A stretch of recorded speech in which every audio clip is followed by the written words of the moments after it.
வணக்கம். பொதிகை செய்திகளுக்காக கண்ணாத்தாள். தலைப்புச் செய்திகள். ஜார்க்கண்ட், ஒடிஷா மாநிலத்திற்கு செல்கிறார் பிரதமர் நரேந்திர மோடி. பல்வேறு வளர்ச்சி திட்டங்களை தொடங்கி வைக்கிறார்.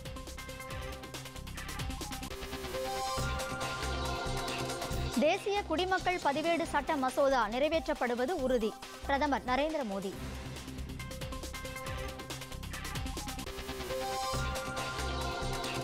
நாட்டின் பாதுகாப்பு தொடர்பான விஷயங்களில் அரசு சமரசம் செய்து கொள்ளாது.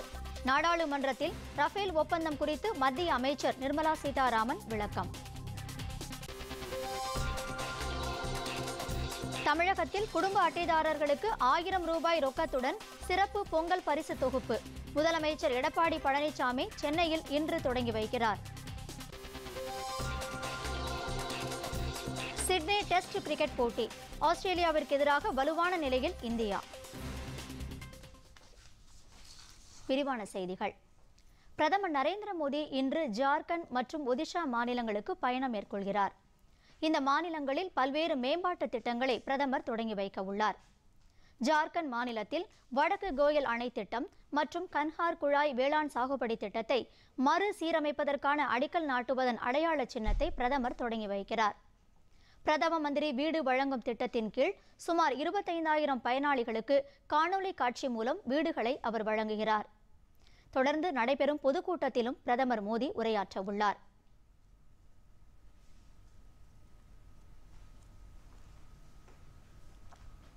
இதனைத் தொடர்ந்து ஒடிஷா மாநிலம் பாரிபாடா என்ற இடத்திற்கு செல்லும் பிரதமர் பாலசோர், ஹால்தியா, துர்காபூர் இடையே இந்தியன் ஆயில் நிறுவனத்தின் குழாய்கள் மூலம் சமையல் எரிவாயு வழங்கும் திட்டத்தை நாட்டிற்கு அர்ப்பணிக்கிறார் என்று பிரதமர் அலுவலக செய்திக்குறிப்பு தெரிவிக்கிறது.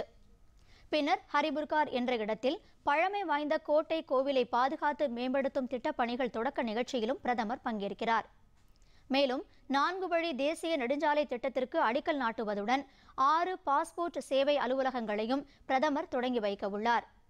பின்னர் டாடா நகர் பதம் பஹார் இடையே 2வது பயணிகள் ரயிலை பிரதமர் மோடி கொடியசைத்து தொடங்கி வைத்து பொதுக்கூட்டத்தில் உரையாற்றுகிறார். அசாம் மாநிலத்தில் தேசிய குடிமக்கள் பதிவேட்டில் எந்த ஒரு இந்தியரும் விடுபட மாட்டார்கள் என்று பிரதமர் நரேந்திர மோடி உறுதியளித்துள்ளார்.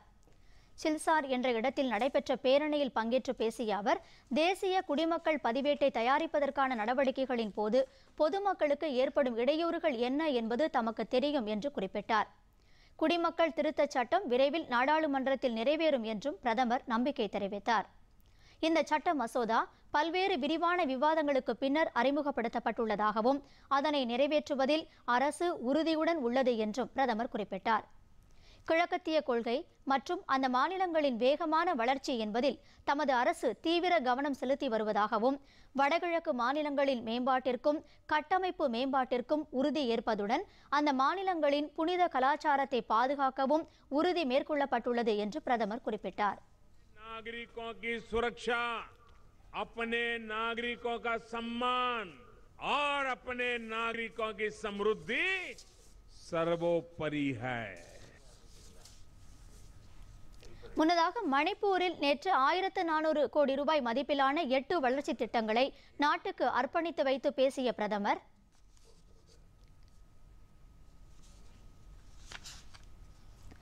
மக்கள் வாழ்க்கை தரத்தை எளிதாக்க மத்திய அரசின் வளர்ச்சி திட்டங்கள் பெருமளவில் உதவுவதாக கூறினார். வடகிழக்கு மாநிலங்களை இதர மாநிலங்களுடன் இணைக்க மத்திய அரசு முன்னுரிமை அளித்து வருவதாக பிரதமர் குறிப்பிட்டார். கடந்த காலத்தில் ஆட்சி செய்த ஐக்கிய முற்போக்கு கூட்டணி அரசு வடகிழக்கு மாநிலங்களை முற்றிலுமாக புறக்கணித்ததாக கூறிய அவர், தமது அரசு தில்லியை வடகிழக்கு மாநிலங்களுக்கு கொண்டு வந்திருப்பதாக தெரிவித்தார். கடந்த 4.5 ஆண்டுகளில் இந்த மாநிலங்களுக்கு 30க்கும் மேற்பட்ட முறை பயணம் செய்து பல்வேறு நலத்திட்ட உதவிகளை வழங்கியும் அடிக்கல் நாட்டியதையும் பிரதமர் நினைவு கூர்ந்தார். இதேபோன்று இந்த மாநிலத்தில் தொடங்கப்பட்ட பல்வேறு திட்டங்கள் நிறைவடைந்திருந்தால் மாநிலத்தில் இளைஞர்கள் மற்றும் ஏழை மக்களின் வாழ்வு வளம் பெற்றிருக்கும் என்றும் பிரதமர் கூறினார். நாட்டிற்கு பெருமை சேர்த்த குத்துச்சண்டை வீராங்கனை மேரி கோம் பிறந்த மாநிலம் இந்த மாநிலம் என்று கூறிய பிரதமர், அவர் மட்டுமல்லாது வடகிழக்கு மாநிலங்களைச் சேர்ந்த விளையாட்டு வீரர்கள் தேசிய மற்றும் சர்வதேச அளவில் நடைபெற்ற போட்டிகளில் வெற்றி பெற்று நாட்டிற்கு பெருமை சேர்த்ததையும் பிரதமர் நினைவு கூர்ந்தார். அயோத்தியில் சர்ச்சைக்குரிய இடத்திற்கு உரிமை கோருவது தொடர்பான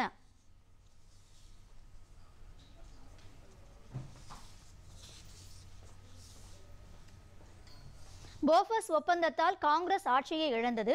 ஆனால் ரஃபேல் ஒப்பந்தம் காரணமாக பிரதமர் நரேந்திர மோடி மீண்டும் வெற்றி பெறுவார் என்று பாதுகாப்புத்துறை அமைச்சர் நிர்மலா சீதாராமன் கூறியிருக்கிறார்.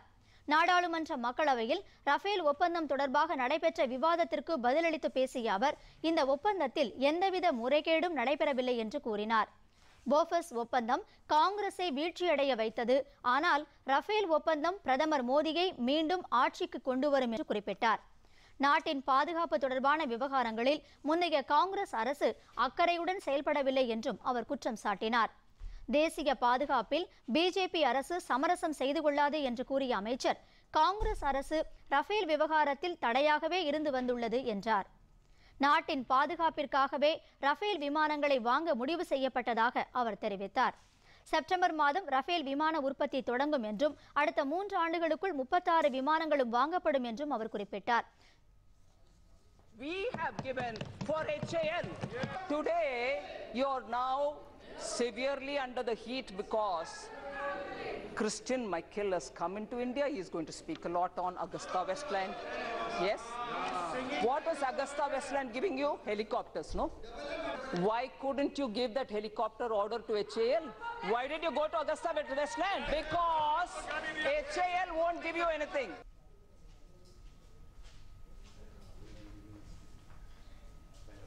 மக்களவையில் மற்றொரு விவாதத்தில் பங்கேற்று பேசிய நிதி அமைச்சர் அருண் ஜேட்லி, சிறிய பொதுத்துறை வங்கிகளை பெரிய பொதுத்துறை வங்கிகளுடன் இணைப்பதன் மூலம் பணியாளர்களுக்கு வேலைவாய்ப்பு பாதிக்கப்படாது என்றார். முன்னதாக விஜயா வங்கி, தேனா வங்கியை பேங்க் ஆஃப் பரோடாவுடன் இணைப்பது தொடர்பான உறுப்பினர்களின் கேள்விகளுக்கு பதிலளித்த அவர் இதனை தெரிவித்தார். வங்கிகளை இணைப்பதன் மூலம் வாடிக்கையாளர்கள் மற்றும் ஊழியர்கள் பயனடைவார்கள் என்றும் அவர் கூறினார். துணை கேள்விகளுக்கு பதிலளித்த அவர், மத்திய அரசின் நடவடிக்கைகளின் மூலம் 3 லட்சம் கோடி ரூபாய் மதிப்பிலான வாரா கடன்கள் வசூலிக்கப்பட்டிருப்பதாக தெரிவித்தார். பொதுத்துறை வங்கிகளை மேம்படுத்த 51,533 கோடி ரூபாயை இந்த நிதியாண்டில் இதுவரை அரசு வழங்கி இருப்பதாக அவர் கூறினார். They take 2011 census into consideration and then add a clause that those states which have succeeded in population control, the Finance Commission will continue to incentivize those states. Aadhaar மற்றும் நிறுவனங்கள் சட்ட திருத்த மசோதா 2018 நாடாளுமன்ற மக்களவையில் நேற்று நிறைவேறியது. ஆதார் சட்டம் 2016 திருத்தங்கள் கோரி இந்த மசோதா கொண்டு வரப்பட்டது. தவிர பண மோசடி தடுப்பு சட்ட மசோதா ஆகியவையும் மக்களவையில் நிறைவேற்றப்பட்டன. புதிய மொபைல் இணைப்புகளுக்கும் வங்கி கணக்குகளை தொடங்குவதற்கும் ஆதார் எண்ணை வாடிக்கையாளர்கள் விருப்பப்பட்டு பகிர்ந்து கொள்வதற்கு இந்த சட்ட திருத்த மசோதா வழிவகை செய்கிறது. அண்மையில் ஆதார் சட்டம் தொடர்பான உச்சநீதிமன்றம் அளித்த தீர்ப்பை தொடர்ந்து இந்த மசோதா மக்களவையில் நிறைவேற்றப்பட்டது. கடந்த நவம்பர் மாதம் நிறுவனங்கள் திருத்த சட்டம் அவசர சட்டமாக பிறப்பிக்கப்பட்ட நிலையில் தற்போது அதற்கு மாற்றாக புதிய சட்ட மசோதா மக்களவையில் நிறைவேற்றப்பட்டுள்ளது. பிஜேபி தேசிய தலைவர் அமித் ஷா இன்று திரிபுரா தலைநகர் அகர்தலா செல்கிறார். அங்கு பிஜேபி நிர்வாகிகள் பங்கேற்கும் மாநாட்டில் அவர் கலந்து கொண்டு உரையாற்றுகிறார். வாக்காளர்களை தொடர்பு கொள்ளும் வகையில் நடைபெறவுள்ள இந்த மாநாட்டில் அவர் உரை நிகழ்த்தவுள்ளார். கட்சியின் அனைத்து நிலை தொண்டர்களுடன் உரையாற்றும் வகையில் பிஜேபி இந்த நிகழ்ச்சிக்கு ஏற்பாடு செய்துள்ளது. மேலும் திரிபுரா மாநில பிஜேபி நிர்வாகிகளையும் அமித் ஷா சந்தித்து ஆலோசனை நடத்தவுள்ளார். பின்னர் நாளை தாத்ரா நாகர் ஹவேலி செல்லும் அவர் அங்கு பிஜேபி அலுவலகத்தை தொடங்கி வைக்கிறார். அயோத்தியில் சர்ச்சைக்குரிய இடம் தொடர்பான வழக்கு வரும் 10ஆம் தேதி விசாரிக்கப்படும் என்று உச்சநீதிமன்ற தலைமை நீதிபதி ரஞ்சன் கோகோய் தலைமையிலான அமர்வு தெரிவித்துள்ளது. உத்தரப்பிரதேச மாநிலம் அயோத்தியில் உள்ள சர்ச்சைக்குரிய இடம் யாருக்கு சொந்தம் என்பது தொடர்பான வழக்கில் அலகாபாத் உயர்நீதிமன்றம் கடந்த 2010ஆம் ஆண்டு தீர்ப்பளித்தது. அதில் சர்ச்சைக்குரிய 2.77 ஏக்கர் நிலப்பகுதியை 3 தரப்பினர் சரிசமமாக பகிர்ந்து கொள்ள வேண்டும் என்று நீதிமன்றம் உத்தரவிட்டது. இந்த தீர்ப்பை எதிர்த்து உச்சநீதிமன்றத்தில் 14 மேல்முறையீட்டு மனுக்கள் தாக்கல் செய்யப்பட்டுள்ளன. இந்த மனுக்கள் உச்சநீதிமன்றத்தில் அப்போதைய தலைமை நீதிபதி தீபக் மிஸ்ரா தலைமையிலான 3 நீதிபதிகள் அமர்வு முன்பு கடந்த செப்டம்பர் மாதம் 27ஆம் தேதி விசாரணைக்கு வந்தன. இந்த விவகாரத்தை 3 நீதிபதிகள் அமர்வே விசாரிக்கும் என்று கூறிய நீதிபதிகள் வழக்கு விசாரணையை அக்டோபர் 29ஆம் தேதிக்கு ஒத்திவைத்தனர். அதன்படி அயோத்தி விவகாரம் தொடர்பாக தாக்கல் செய்யப்பட்டுள்ள மேல்முறையீட்டு மனுக்கள் தலைமை நீதிபதி ரஞ்சன் கோகோய், நீதிபதிகள் எஸ்.கே. கவுல், கே.எம். ஜோசப் ஆகியோர் அடங்கிய அமர்வு முன் கடந்த அக்டோபர் 29 விசாரணைக்கு வந்தது.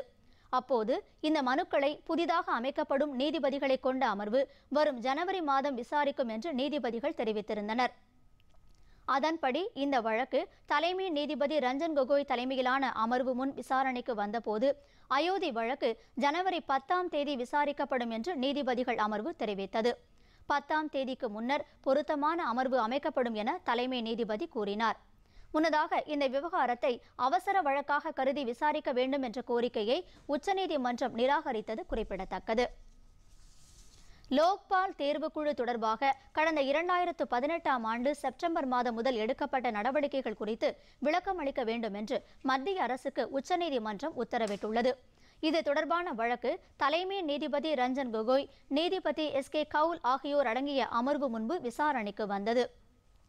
அப்போது ஆஜரான வழக்கறிஞர் பிரசாந்த் பூஷன் அரசு முறையாக இந்த விவகாரத்தில் செயல்படவில்லை என்று குற்றம் சாட்டினார்.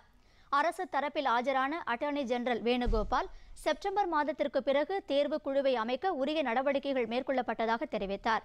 இதையடுத்து அது தொடர்பான அறிக்கையை வரும் 17ஆம் தேதிக்குள் தாக்கல் செய்யுமாறு நீதிமன்றம் அரசுக்கு உத்தரவிட்டது. முல்லை பெரியாற்றின் குறுக்கே புதிய அணை கட்டுவது தொடர்பான விவகாரத்தில் கேரள அரசு மற்றும் மத்திய அரசுக்கு எதிராக உச்சநீதிமன்றத்தில் தமிழக அரசு நீதிமன்ற அவமதிப்பு வழக்கு தொடுத்துள்ளது. முல்லை பெரியாறு அணையிலிருந்து 366 மீட்டர் கீழே புதிய அணை கட்ட திட்டமிட்ட கேரள அரசு மத்திய சுற்றுச்சூழல் அமைச்சகத்திடம் அனுமதி கோரியிருந்தது. இதற்கு கடந்த ஆண்டு செப்டம்பர் 27ஆம் தேதி நிபுணர் குழு ஆய்வுக்கு அனுமதி வழங்கியது. இந்நிலையில் இந்த விவகாரத்தில் மத்திய சுற்றுச்சூழல் அமைச்சகத்தின் செயலர் உறுப்பினர், கேரள தலைமைச் செயலர், கேரள அரசின் தலைமை பொறியாளர் உள்ளிட்டோருக்கு எதிராக தமிழக அரசு நீதிமன்ற அவமதிப்பு வழக்கை உச்சநீதிமன்றத்தில் தாக்கல் செய்தது.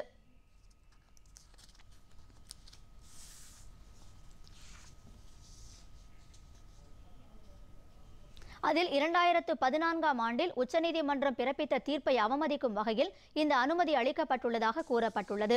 அணையை கட்டுவதற்காக மத்திய சுற்றுச்சூழல் தாக்க மதிப்பீட்டு ஆய்வை மேற்கொள்ள அளிக்கப்பட்ட அனுமதி கடிதத்தை திரும்ப பெற உத்தரவிட வேண்டும் என்றும், வழக்கு விசாரணை முடியும் வரை எவ்வித பணிகளையும் மேற்கொள்ளாமல் இருக்குமாறு தடை விதிக்க வேண்டும் எனவும் மனுவில் தெரிவிக்கப்பட்டுள்ளது. சபரிமலை ஐயப்பன் கோவில் கடந்த சில தினங்களுக்கு முன்பு 50 வயதிற்குட்பட்ட 2 பெண்கள் சுவாமி தரிசனம் செய்ததை தொடர்ந்து அந்த மாநிலத்தில் முழு அடைப்பு நடத்தப்பட்டது. அப்போது ஏற்பட்ட வன்முறையில் ஒருவர் உயிரிழந்தார். இதனைத் தொடர்ந்து மாநிலத்தில் வட மாவட்டங்களில் பதற்றம் நீடிக்கிறது. காசர்கோடு, கோழிக்கோடு உள்ளிட்ட பல்வேறு மாவட்டங்களில் 144 தடை உத்தரவு தொடர்ந்து நீடிக்கும் என மாவட்ட நிர்வாகம் தெரிவித்துள்ளது. இதற்கிடையே புதிய தேரு என்ற இடத்தில் உள்ள பிஜேபி அலுவலகத்திற்கு சிலர் தீ வைத்தனர். வேறு சில இடங்களில் நாட்டு வெடிகுண்டுகள் வீசப்பட்டதாக தகவல்கள் தெரிவிக்கின்றன. எனினும் தொடர்ந்து பாதுகாப்பு ஏற்பாடுகள் தீவிரப்படுத்தப்பட்டிருப்பதாக தகவல்கள் தெரிவிக்கின்றன. வன்முறையில் ஈடுபட்டதாக 750க்கும் மேற்பட்டோர் கைது செய்யப்பட்டுள்ளனர்.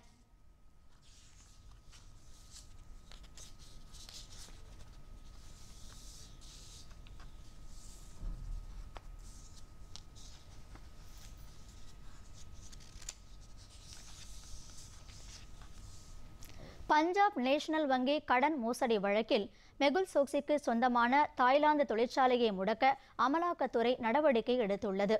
போலி ஆவணங்கள் தயாரித்து 13,000 கோடி ரூபாய் கடன் பெற்று வெளிநாட்டுக்கு தப்பிச் சென்றதாக மெகுல் சோக்சி, நீரவ் மோடி மீது குற்றம் சாட்டப்பட்டுள்ளது. அவர்களின் ஜுவல்லர்ஸ் நிறுவன குழுமத்தின் கீழ் தாய்லாந்தில் இயங்கும் அப்போகிரட்டிஸ்ட் நிறுவன தொழிற்சாலையும் கடன் மோசடியில் 92 கோடி ரூபாய் அளவு பலனடைந்ததை அமலாக்கத்துறை உறுதி செய்துள்ளது. இதையடுத்து 13 கோடியே 14 லட்சம் மதிப்புள்ள தொழிற்சாலையை அமலாக்கத்துறை முடக்க உள்ளது. அதற்கான சட்டப்பூர்வ நடவடிக்கை தொடங்கிவிட்டதாக அமலாக்கத்துறை அறிவித்துள்ளது.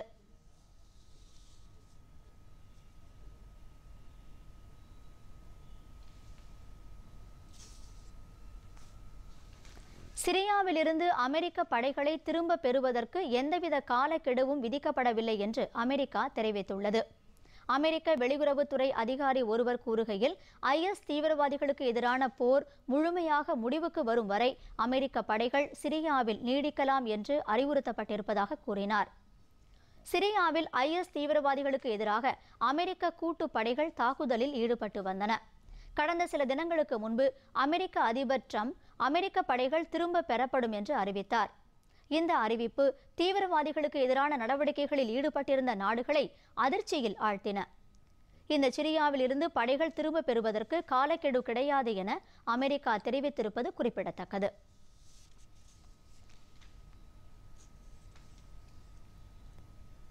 அடுத்து சில முக்கிய செய்திகளை விரைவு செய்திகளாக பார்ப்போம். ஆப்கானிஸ்தான் தேசிய பாதுகாப்பு ஆலோசகர் ஹம்துல்லா மோஹிப் புதுதில்லியில் தேசிய பாதுகாப்பு ஆலோசகர் அஜித் தோவாலை சந்தித்து பேசினார். போரால் பெரிதும் பாதிக்கப்பட்ட ஆப்கானிஸ்தானை மறுகட்டமைப்பு செய்வதில் இந்தியாவின் பங்கு குறிப்பிடத்தக்கது என்று அப்போது மோஹிப் பாராட்டு தெரிவித்தார். ஆப்கானிஸ்தானுக்கு இந்தியா அளித்து வரும் உதவிகள் குறித்து அமெரிக்க அதிபர் டொனால்டு ட்ரம்ப் கருத்து தெரிவித்து வரும் நிலையில் மோஹிப்பின் இந்த பாராட்டு முக்கியத்துவம் பெறுகிறது. ஆப்கானிஸ்தானுக்கு இந்தியா அளித்து வரும் உதவிகள் குறித்து மத்திய வெளியுறவு அமைச்சகம் விரிவாக எடுத்துரைத்தது. ஜவஹர்லால் நேரு துறைமுக கழகம் ஓரியண்டல் வர்த்தக வங்கி மோசடி தொடர்பாக மத்திய அமலாக்கத்துறை ஹாங்காங்கில் உள்ள 41 கோடியே 87 லட்சம் ரூபாய் மதிப்பிலான சொத்துக்களை கையகப்படுத்தியுள்ளது. இத்தகவலை புதுதில்லியில் அமலாக்கத்துறை வெளியிட்ட அறிக்கை உறுதிப்படுத்தியுள்ளது. ஹாங்காங்கில் உள்ள துறைமுக கழகத்தின் வங்கிக் கணக்குகளை அமலாக்கத்துறை கையகப்படுத்தியுள்ளதாக அந்த அறிக்கை தெரிவிக்கிறது. இந்த மோசடியில் வங்கி அதிகாரிகளுடன் இணைந்து ராஜேஷ் பங்காவாலா என்பவர் 180 கோடி ரூபாய் மோசடியில் ஈடுபட்டதாக அமலாக்கத்துறை குற்றம் சாட்டியுள்ளது. மேகாலயா மாநிலத்தில் சட்டவிரோத நிலக்கரி சுரங்கங்களை தடுக்க தவறிய மாநில அரசுக்கு தேசிய பசுமை தீர்ப்பாயம் அதிக அளவில் அபராதம் விதித்துள்ளது. சுமார் 100 கோடி ரூபாய் மதிப்பிற்கு இந்த அபராதம் விதிக்கப்பட்டிருப்பதாக பசுமை தீர்ப்பாயத்தின் தலைவர் AK கோயல் தெரிவித்தார். இந்த மாநிலத்தில் பல்வேறு சுரங்கங்கள் உரிமம் பெறாமல் செயல்பட்டு வருவதாக அவர் குறை கூறினார். சட்டவிரோத சுரங்க நிறுவனங்களை நடத்தி வருவோரிடம் இருந்து இந்த அபராத தொகை வசூலிக்கப்பட வேண்டும் என்றும் மாநில அரசுக்கு உத்தரவிடப்பட்டுள்ளது. ஜம்மு காஷ்மீர் மாநிலம் பூஞ்ச் மாவட்டத்தில் மெந்தார் என்ற இடத்தில் சண்டை நிறுத்த ஒப்பந்தத்தை மீறி பாகிஸ்தான் படையினர் திடீர் தாக்குதல் நடத்தினர். இந்திய ராணுவத்தினரும் பாகிஸ்தான் படையினருக்கு தக்க பதிலடி கொடுத்ததாக ANI செய்தி தெரிவிக்கிறது. சண்டை நிறுத்த ஒப்பந்தங்களை தொடர்ந்து பாகிஸ்தான் மீறுவதுடன் எல்லையில் அவ்வப்போது தாக்குதல் நடத்துவதற்கு கண்டனம் தெரிவித்து அண்மையில் தில்லியில் உள்ள பாகிஸ்தான் தூதரை அழைத்து மத்திய அரசு எச்சரித்த நிலையில் தற்போது மீண்டும் அத்துமீறல் நடைபெற்றுள்ளது குறிப்பிடத்தக்கது. ஜம்மு காஷ்மீர் மாநிலத்திற்கு 66,300 கோடி ரூபாய் வளர்ச்சி திட்டங்களுக்காக ஒதுக்கீடு செய்யப்பட்டுள்ளதாகவும் 13 திட்டங்கள் நிறைவேற்றப்பட்டுள்ளதாகவும் மத்திய அரசு தெரிவித்துள்ளது. மேலும் 44 திட்டப்பணிகள் நடைபெற்றுக் கொண்டிருப்பதாக மத்திய அரசு கூறியுள்ளது. கடந்த 2015ஆம் ஆண்டு ஜம்மு காஷ்மீர் மாநிலத்தின் உள்கட்டமைப்பு மேம்பாடு மற்றும் உயர்கல்வி நிறுவனங்களுக்காக 80 கோடியே 68 லட்சம் ரூபாய் சிறப்பு திட்ட நிதி ஒதுக்கீடு செய்து பிரதமர் நரேந்திர மோடி அறிவித்தார் என்பது குறிப்பிடத்தக்கது. புகழ்பெற்ற கும்பமேளா பிரயாக்ராஜில் நடைபெற இருப்பதை முன்னிட்டு பொதுத்துறை நிறுவனமான ஏர் இந்தியா பயணிகளின் வசதிக்காக வரும் 13ஆம் தேதி முதல் மார்ச் 30ஆம் தேதி வரை சிறப்பு விமானங்களை இயக்க உள்ளது. உத்தரப்பிரதேசம், தில்லி, அகமதாபாத், கொல்கத்தா உள்ளிட்ட பல்வேறு இடங்களிலும் இருந்து இந்த சிறப்பு விமானங்கள் இயக்கப்படும் என ஏர் இந்தியா அறிவித்துள்ளது. தனியார் விமான நிறுவனங்களும் கும்பமேளாவிற்காக சிறப்பு விமானங்களை அறிவித்துள்ளன. பொங்கல் பண்டிகையை தமிழக மக்கள் மகிழ்ச்சியுடன் கொண்டாடும் வகையில் 1,98,00,000 லட்சம் குடும்ப அட்டைதாரர்களுக்கு 1000 ரூபாய் ரொக்க பணத்துடன் சிறப்பு பொங்கல் பரிசு வழங்கும் திட்டத்தை முதலமைச்சர் எடப்பாடி பழனிசாமி இன்று சென்னை தலைமைச் செயலகத்தில் தொடங்கி வைக்கிறார். இந்த நிகழ்ச்சியில் துணை முதலமைச்சர் O. பன்னீர்செல்வம் மற்றும் அமைச்சர்கள், நாடாளுமன்ற, சட்டமன்ற உறுப்பினர்கள், கூட்டுறவு சங்கங்களின் பிரதிநிதிகள் உள்ளிட்டோர் கலந்து கொள்கிறார்கள். பொங்கல் பரிசு தொகுப்பில் பச்சரிசி, சர்க்கரை தலா 1 கிலோ, கரும்பு, முந்திரி, உலர் திராட்சை, ஏலக்காய் உள்ளிட்டவை இடம்பெற்றிருக்கும். காவிரி பிரச்சினையை திசை திருப்புவதற்காகவே ரஃபேல் விவகாரத்தை காங்கிரஸ் கட்சியும் மத்திய அரசும் கையில் எடுத்திருப்பதாக மக்களவை துணைத் தலைவர் தம்பிதுரை கூறியிருக்கிறார். சென்னை விமான நிலையத்தில் செய்தியாளர்களிடம் பேசிய அவர், தமிழகத்தின் உரிமைகளை கோரி நாடாளுமன்றத்தில் குரல் கொடுத்த அஇஅதிமுக உறுப்பினர்கள் இடைநீக்கம் செய்யப்பட்டிருப்பதாக கூறினார். தமிழக மக்களுக்கு நியாயத்தை பெற்றுத்தர வேண்டியது அஇஅதிமுகவின் கடமை என்பதை கருத்தில் கொண்டு தாங்கள் செயல்படுவதாக அவர் கூறினார். திருவாரூர் சட்டப்பேரவை தொகுதிக்கான வேட்புமனு தாக்கல் ஏற்கனவே தொடங்கியுள்ள நிலையில் அந்த தொகுதியில் திமுக சார்பில் பூண்டி கலைவாணன் போட்டியிடுவார் என்று அக்கட்சி அறிவித்துள்ளது. திமுக தலைவராக இருந்த மு. கருணாநிதி மறைவை தொடர்ந்து இந்த தொகுதிக்கு இடைத்தேர்தல் அறிவிக்கப்பட்டுள்ளது. அமமுக வேட்பாளராக S. காமராஜ் அறிவிக்கப்பட்டுள்ளார். இதற்கிடையே அஇஅதிமுக வேட்பாளரை தேர்வு செய்வதற்காக அக்கட்சியின் ஆட்சி மன்ற குழு கூட்டம் இன்று நடைபெறும் என்று அறிவிக்கப்பட்டுள்ளது. ஹனுமன் ஜெயந்தி விழா இன்று அனைத்து ஆஞ்சநேயர் கோவில்களிலும் கொண்டாடப்படுகிறது. நாமக்கல் அருள்மிகு ஆஞ்சநேயர் திருக்கோவிலில் இதையொட்டி சுவாமிக்கு 1,08,000 வடைமாலைகள் சாத்தப்பட்டு பல்வேறு சிறப்பு பூஜைகள் நடைபெற்றன. தங்க கவச அலங்காரத்தில் ஆஞ்சநேயர் பக்தர்களுக்கு அருள்பாலித்தார். ஏராளமானோர் அதிகாலை முதலே கோவிலில் குவிந்து ஆஞ்சநேயரை வழிபட்டனர். இதற்காக அதிகாலை 4 மணிக்கே கோவில் நடை திறக்கப்பட்டது. தெலங்கானா மாநிலம் ஹைதராபாத்தில் கடந்த 2018ஆம் ஆண்டு செப்டம்பர் முதல் போலியான பதிவெண்களை பயன்படுத்தியதாக கூறப்படும் குற்றச்சாட்டின் பேரில் 86,000 வழக்குகள் பதிவு செய்யப்பட்டிருப்பதாக ஹைதராபாத் போக்குவரத்து கூடுதல் ஆணையர் அனில்குமார் தெரிவித்துள்ளார். போலியான வாகனங்களை பயன்படுத்துவோரின் எண்ணிக்கை அதிகரித்ததை கருத்தில் கொண்டு இந்த நடவடிக்கை எடுக்கப்பட்டதாக அவர் தெரிவித்தார். வாகன எண்களை அழித்தல், போலியான பதிவெண் பலகைகளை பயன்படுத்துதல் போன்ற பல்வேறு குற்றங்களின் கீழ் இந்த வழக்குகள் பதிவு செய்யப்பட்டிருப்பதாக அவர் கூறினார். நேபாள ராணுவ தளபதி ஜெனரல் பூர்ணச்சந்திர தாப்பா 6 நாள் பயணமாக வரும் 11ஆம் தேதி இந்தியா வருகிறார். இந்திய ராணுவ தலைமை தளபதியின் அழைப்பை ஏற்று அவர் புதுதில்லி வர இருப்பதாகவும் அவருக்கு இந்தியாவின் சார்பில் கௌரவ ராணுவ தலைமை தளபதி பட்டம் வழங்கப்பட இருப்பதாகவும் ANI செய்தி தெரிவிக்கிறது. குடியரசுத் தலைவர் மாளிகையில் நடைபெறும் நிகழ்ச்சியில் குடியரசுத் தலைவர் ராம்நாத் கோவிந்த் இந்த பட்டத்தை அவருக்கு வழங்குவார் என்றும் அந்த தகவல் தெரிவிக்கிறது. தொடர்ந்து பாதுகாப்புத்துறை அமைச்சர் நிர்மலா சீதாராமன், தேசிய பாதுகாப்பு ஆலோசகர் அஜித் தோவல் ஆகியோரையும் நேபாள ராணுவ தளபதி சந்தித்து பேச உள்ளார். அமெரிக்க அரசு துறைகளின் முடக்கம் மேலும் நீடிக்கக்கூடும் என அதிபர் ட்ரம்ப் எச்சரித்துள்ளார். மெக்சிகோ எல்லையில் சுவர் எழுப்பும் திட்டத்திற்கு $5.6 பில்லியன் நிதி ஒதுக்க நாடாளுமன்றம் ஒப்புதல் அளிக்க வேண்டும் என அதிபர் ட்ரம்ப் வலியுறுத்தி வருகிறார். இது தொடர்பாக குடியரசு மற்றும் ஜனநாயக கட்சியினர் இடையே உடன்பாடு ஏற்படாததால் அரசு துறைகளின் செலவினங்களுக்கு ஒப்புதல் அளிக்கும் மசோதாவும் நிறைவேறாமல் பல அரசு துறைகள் முடங்கியுள்ளன. இந்நிலையில் ஜனநாயக கட்சியின் மூத்த மற்றும் முக்கிய எம்பிக்கள் அதிபர் ட்ரம்பை வெள்ளை மாளிகையில் சந்தித்து பேசினர். இருப்பினும் இதில் உடன்பாடு ஏதும் ஏற்படவில்லை. எனவே மீண்டும் பேச்சு நடைபெறும் என கூறப்படுகிறது. அதே சமயம் எல்லை சுவர் கட்டுவது என்பது தேசத்தின் பாதுகாப்பு தொடர்பானது என்றும் அதற்கான நிதியை பெறுவதற்கு எவ்வளவு நாள் எடுத்துக்கொண்டாலும் அதுவரை அரசு துறை முடக்கத்தோடு தாக்குப்பிடிப்பதற்கு தயாராக இருப்பதாகவும் ட்ரம்ப் கூறியுள்ளார்.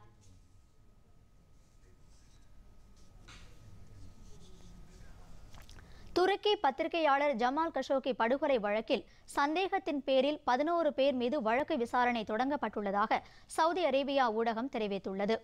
பிரதிவாதிகள் 5 பேருக்கு மரண தண்டனை விதிக்க வேண்டும் என்று அரசு வழக்கறிஞர் வாதாடியுள்ளார்.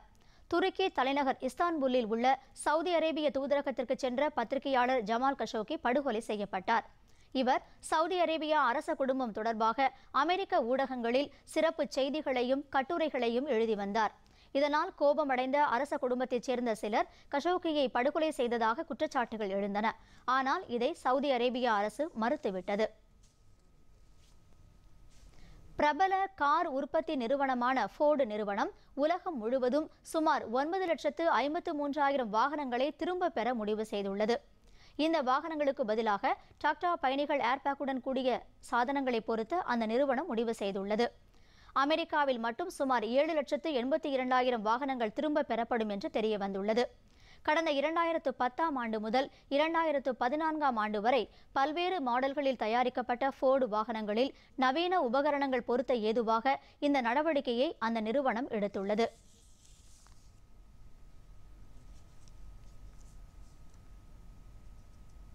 இனி வருவது விளையாட்டுச் செய்திகள்.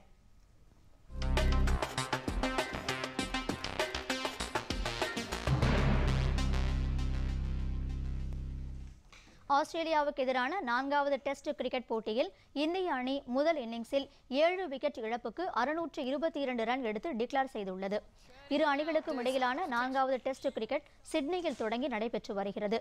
போட்டியின் 2வது நாளான நேற்று புஜாராவும் ரிஷப் பந்தும் இந்திய அணியின் ஸ்கோரை உயர்த்த உதவினர். புஜாரா 193 ரன்னில் ஆட்டமிழந்தார். தொடர்ந்து விளையாடிய இந்திய அணி 7 விக்கெட் இழப்பிற்கு 622 ரன் எடுத்த நிலையில் டிக்ளேர் செய்தது. இதன் பிறகு முதல் இன்னிங்ஸை தொடங்கி விளையாடி வரும் ஆஸ்திரேலிய அணி சற்று முன்வரை 2 விக்கெட் இழப்பிற்கு 128 ரன் எடுத்து விளையாடி வருகிறது. ஆஸ்திரேலியா சென்றுள்ள இந்திய கிரிக்கெட் அணியுடன் ஒருநாள் போட்டிகளில் பங்கேற்கும் ஆஸ்திரேலிய அணி அறிவிக்கப்பட்டுள்ளது. ஆஸ்திரேலியாவிற்கு எதிராக தற்போது 4 டெஸ்ட் போட்டிகள் தொடரில் விளையாடி வரும் இந்திய அணி அந்நாட்டுடன் 3 ஒருநாள் போட்டிகளில் பங்கேற்க உள்ளது. இந்த ஒருநாள் போட்டிக்கான 14 பேர் கொண்ட அணியை ஆஸ்திரேலிய கிரிக்கெட் வாரியம் அறிவித்துள்ளது. இதில் நாதன் லியோன் சேர்க்கப்பட்டுள்ளார். உஸ்மான் கவாஜா, வேகப்பந்து வீச்சாளர் பீட்டர் சீடில் ஆகியோரும் இடம்பெற்றுள்ளனர். எனினும் Chris Lynn, Travis Head, Short, Ben McDermott ஆகியோர் சேர்க்கப்படவில்லை.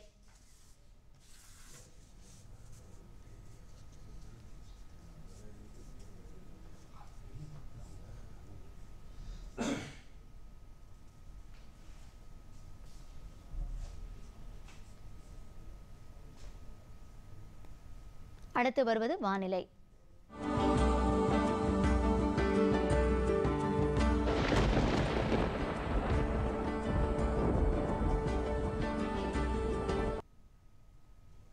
தென்சீன கடலில் உருவான பபுக் புயலால் ஒடிஷாவில் உள்ள 7 மாவட்டங்களுக்கு எச்சரிக்கை விடுக்கப்பட்டுள்ளது.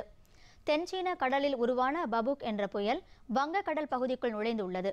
இந்த புயல் வடமேற்கில் நகர்ந்து மத்திய வங்கக்கடலுக்குள் நுழைந்து வடகிழக்கு திசையில் நகர்ந்து மியான்மர் செல்லும் என கணிக்கப்பட்டுள்ளது. இந்நிலையில் பபுக் புயல் உருவாகி உள்ளதை தொடர்ந்து ஒடிஷா மாநிலத்தில் உள்ள 7 மாவட்டங்களுக்கு முன்னெச்சரிக்கை விடுக்கப்பட்டுள்ளது.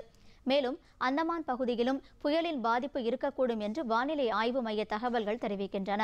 அடுத்த 3 நாட்களுக்கு வங்கக்கடலில் அலைகள் கொந்தளிப்புடன் காணப்படும் என்றும் மத்திய வங்கக்கடல் மற்றும் கிழக்கு பகுதிக்கும் அந்தமான் பகுதிக்கும் மீனவர்கள் செல்ல வேண்டாம் என எச்சரிக்கப்பட்டுள்ளது. ஹிமாச்சல பிரதேசம் மற்றும் அதனை சுற்றியுள்ள பகுதிகளில் அடுத்த 2 நாட்களுக்கு பனிப்பொழிவு நீடிக்கும் என்றும் மலை உச்சியில் உள்ள பகுதிகளுக்கு சுற்றுலா பயணிகள் செல்ல வேண்டாம் என்றும் அறிவுறுத்தப்பட்டுள்ளனர். ஷிம்லா, குளுமனாலி, சம்பா ஆகிய பகுதிகளில் பெரும் பனிப்பொழிவு ஏற்படும் என்றும் பொதுமக்கள் அடுத்த 48 மணி நேரத்திற்கு வெளியில் செல்ல வேண்டாம் என்றும் அறிவுறுத்தப்பட்டுள்ளது.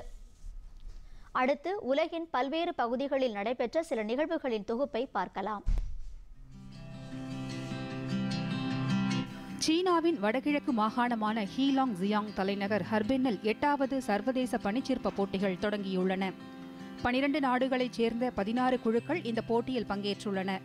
சீனா தவிர ஸ்பெயின், இத்தாலி, ரஷ்யா, எகிப்து, மெக்சிகோ போன்ற பல்வேறு நாடுகளின் போட்டியாளர்கள் கலந்து கொண்டு -10 டிகிரி செல்சியஸ் வெப்பநிலையில் பனிச்சிற்பங்களை உருவாக்கியுள்ளனர். குறிப்பாக அந்த நாடுகளின் பாரம்பரிய கலாச்சாரம் இந்த சிற்பங்களில் இடம்பெற்றிருப்பது தனிச்சிறப்பாகும். எகிப்து நாட்டின் பழமையான சிற்பங்கள் கண்ணை கவரும் வகையில் அமைந்திருந்ததாக போட்டியில் பங்கேற்றவர்கள் தெரிவித்தனர்.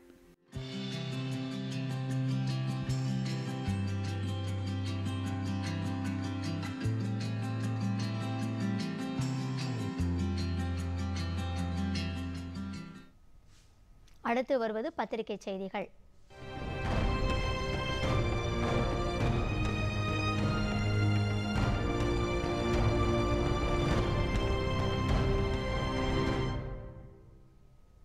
இந்தியா உட்பட 24 அணிகள் பங்கேற்கும் ஆசிய கோப்பை கால்பந்து போட்டி ஐக்கிய அரபு அமீரகத்தில் இன்று தொடக்கம். தினத்தந்தி.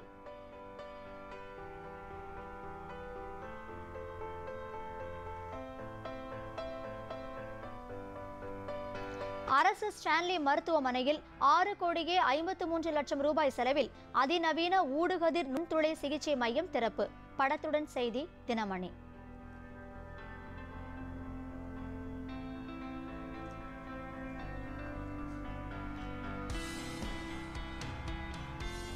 தமிழக அரசால் தடை செய்யப்பட்ட பிளாஸ்டிக் பயன்படுத்தும் கடைகளில் மேற்கொள்ளப்படும் தொடர் சோதனை.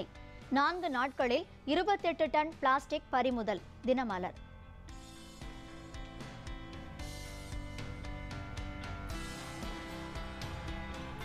திமுக கூட்டணி கட்சிகளின் ஸ்டெர்லைட் எதிர்ப்பு போராட்டத்திற்கு அனுமதி. உயர்நீதிமன்ற மதுரை கிளை உத்தரவு. தினகரன்.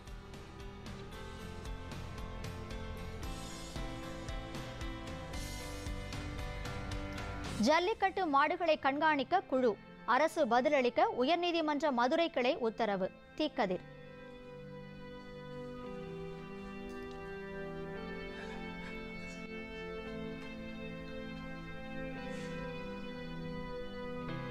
வாக்காளர் பட்டியல் திருத்த பணிகள் முடியாததால் இறுதி வாக்காளர் பட்டியல் வரும் 21ஆம் தேதி வெளியீடு.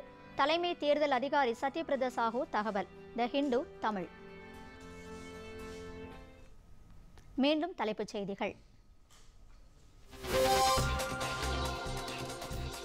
ஜார்க்கண்ட், ஒடிஷா மாநிலத்திற்கு செல்கிறார் பிரதமர் நரேந்திர மோடி.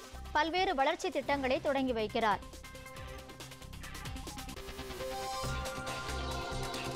தேசிய குடிமக்கள் பதிவேடு சட்ட மசோதா நிறைவேற்றப்படுவது உறுதி. பிரதமர் நரேந்திர மோடி.